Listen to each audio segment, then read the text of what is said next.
Some good news on some information that was just released. Also, some more good news on Social Security, retirement, disability, SSDI, survivors, and Medicare beneficiaries. Also, we have some new information on the newly revised stimulus package and the bill that the House of Representatives is going to be voting on today and how all of that is going to impact us. Let's get right into it. But if you're new here or if you haven't done so yet, make sure to subscribe by hitting that button right down below the video so I can keep you updated every single day with all this information that is changing very rapidly. Thank you so much. I really do appreciate it. Let's get right into it as we have a lot to talk about right here in this video. Let's quickly buzz through what the House of Representatives will be voting on today with what they're calling a very important bill. So this is actually called the Competes Act. It's going to be shuffling billions of dollars into helping alleviate the supply chain issues, which ultimately will help alleviate some of the inflation, as they're calling it. So we'll have to see what actually happens with this, but this is going to be voting on today in the House of Representatives, and then it'll go over to the Senate, and maybe this will be something that eventually will help us out with a little bit of the inflation and these rapidly rising prices that we're seeing going on right here, right now. Which, by the way, side note, next week we will be getting the next reading on inflation for the month of January. That'll be a very interesting one because over the last few months here, we've been seeing the inflation numbers continue to creep up very fast here. In fact, in the month of December, it was 7%. So we'll have to see what January comes in at, because at the rate that it's going right here, if we could be in the mid 7%. But again, we won't know that until mid next week. And of course, I'll bring you that information as we do get it. All right. Let's quickly talk about the stimulus package and the new information that we now have. So, as we all know, because we've been talking about this a little bit lately, Joe Manchin is one of the main guys behind the construction of this next stimulus package. He's the one who continues to say, I'm open to negotiations, I'm here, I'm willing to talk, let's get this done, let's go for it. Well, he also came out recently, and they're now referring to this new stimulus package as the skinny bill, which actually is not the first time. Remember, back in the summer, I believe it was of 2020, the summer back then, they had a bill that they were going through. There were actually multiple proposals that summer. If you remember back then, we were talking about it every single day about that stuff. But anyway, during that time, they had multiple different bills on the table, and one of them was actually called the skinny bill as well. Of course, nothing ever happened with it, but now they're back at it once again and calling the newly revised stimulus package the skinny bill.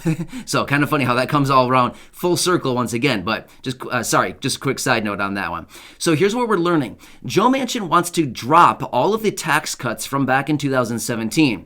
So if you remember back in 2017, they passed a massive bill which ultimately lowered taxes for corporations, for small businesses. It did a lot of different things for lowering taxes. In fact, it lowered the corporate tax rate from whatever it was. Honestly, I don't even know what it was at the time, but now it's down at 21%. Well, Joe Manchin wants to lift that back up to 25%, which would still be below what it was previously. I believe it was at 29%. Again, I could be wrong with that. I don't remember what it was back before, prior to 2017. But anyway, he wants to have those the tax cuts from back in 2017 that were as a result of that massive bill back then.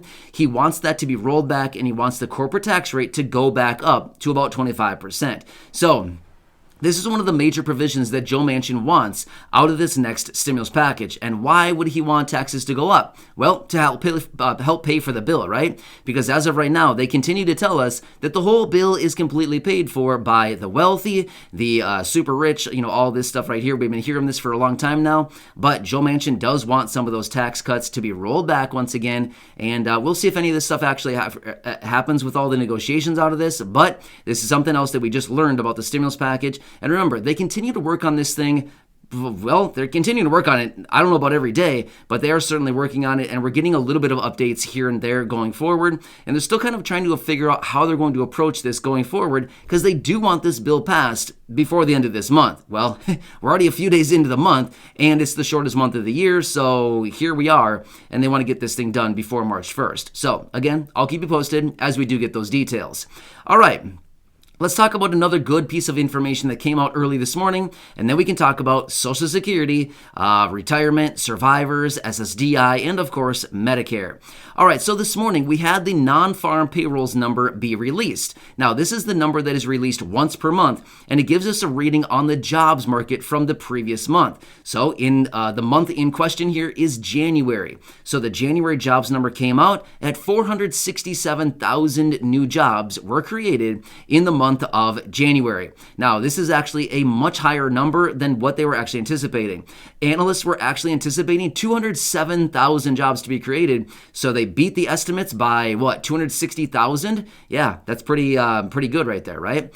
Well, at the same time, leading into this report, we saw on Wednesday that the ADP numbers were showing a cut of 301,000 jobs. So you can see quite the divergence here, right? That's a spread of 767,000 or 68,000. It's a huge spread there between those numbers. But either way, the official number came in this morning at 467,000 new jobs created in the month of January. At the same time, here's the number that's a little bit suspicious and a little fishy. But again, that's just me looking at this. And what do I know? I'm just some random dude, right? But here's the deal. In December, we got a jobs number of 199,000. However, they revised it from 199 up to a little over 500,000. So magically, they waved their magic wand and boom, 300,000 jobs just appeared that they didn't know about previously. I don't know. Again, seems a little weird to me, but what do I know? I'm just some random guy, right? But again, you never know. It just seems a little bit weird that they didn't happen to see 300,000 jobs that were there a month ago and now magically they just appeared. So anyway, just saying. And even what's interesting too is this morning right away I was listening into a couple different market news, these stations that follow this stuff very closely, and even the commentators there were like, this looks a little suspicious. So again, just saying. But whatever, I'm not here to give opinions. I'm not here to tell you what to think, anything like that. I'm just saying, just seems kind of weird. But anyway, these are the numbers that came out this morning. All right, let's quickly talk about Social Security, retirement, SSDI, survivors, and Medicare beneficiaries, and this good news that just came out just recently.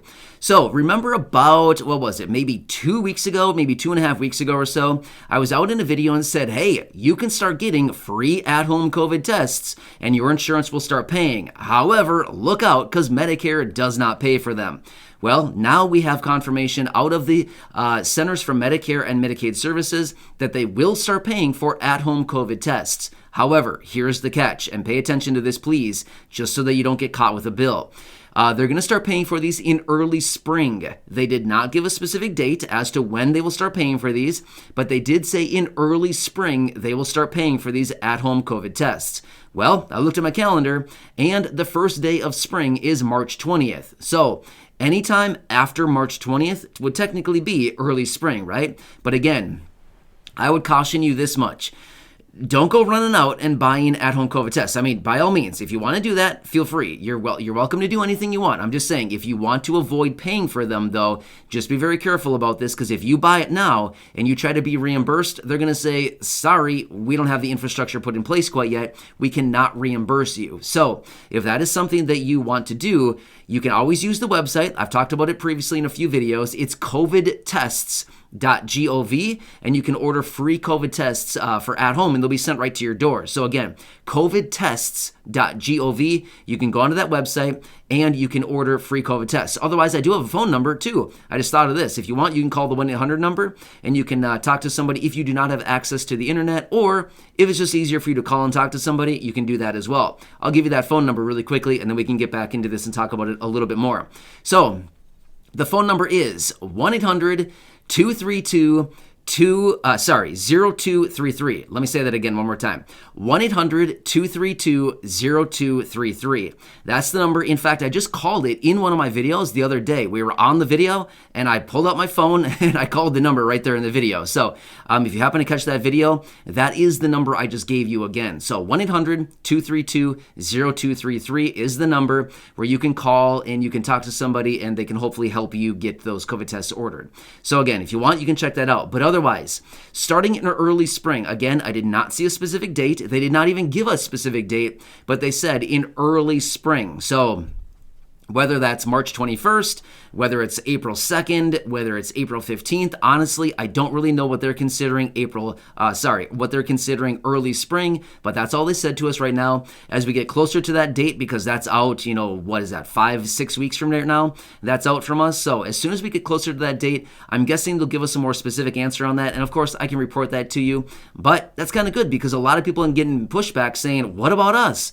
There's about 63 million Medicare beneficiaries out there right now. So all of these people who maybe wanted a at-home COVID test, all of a sudden can't go out and get them? That doesn't seem fair, right? Meanwhile, all of these other private insurers are paying for them? I don't know. Something seemed weird about it, but it's finally nice that they stepped up to the plate and said, okay, we'll start paying for these. But again, you got to wait maybe another 6 or so weeks. But again, if you want those free tests, go to the website I gave you or call that 1-800 number I just gave you as well, and you can connect with somebody who will help you get those tests. So, some interesting information, some good updates on the jobs number, some good updates on the COVID test for these millions of beneficiaries who previously maybe didn't get them for free, and also some other updates on the stimulus package. And of course, as we get more information on the stimulus package, the votes, any commentary out of anybody out of the Senate, lawmakers, the administration, anybody like this, of course, I'll bring you that information as soon as we get it. So again, thanks so much for watching. Make sure to subscribe down below if you haven't done so yet. Go back and check out any of the other 2,100 plus videos right here on the channel. Of course, share them with your friends, family, and social media. And with that being said, let's bring Corey in so she can read that new updated list of shoutouts for the names that are pulled right out of the fan club. If you're interested in checking that out, there's a link down below in the description. Otherwise, at the top of the comment section, you can check out the link there as well. All right, enough out of me. Enjoy your day. I'll catch you again later with the next update. Corey, take it away, and I'll catch you again in a little while. All right, I'll catch you later. See ya. Our shoutouts today are Walter Goodman, Michelle Dupree, Jimmy Himes, Ann Govin, Sabrina Selmer, P-Barb 136, and Laura Rowe. Thank you for being members of the fan club.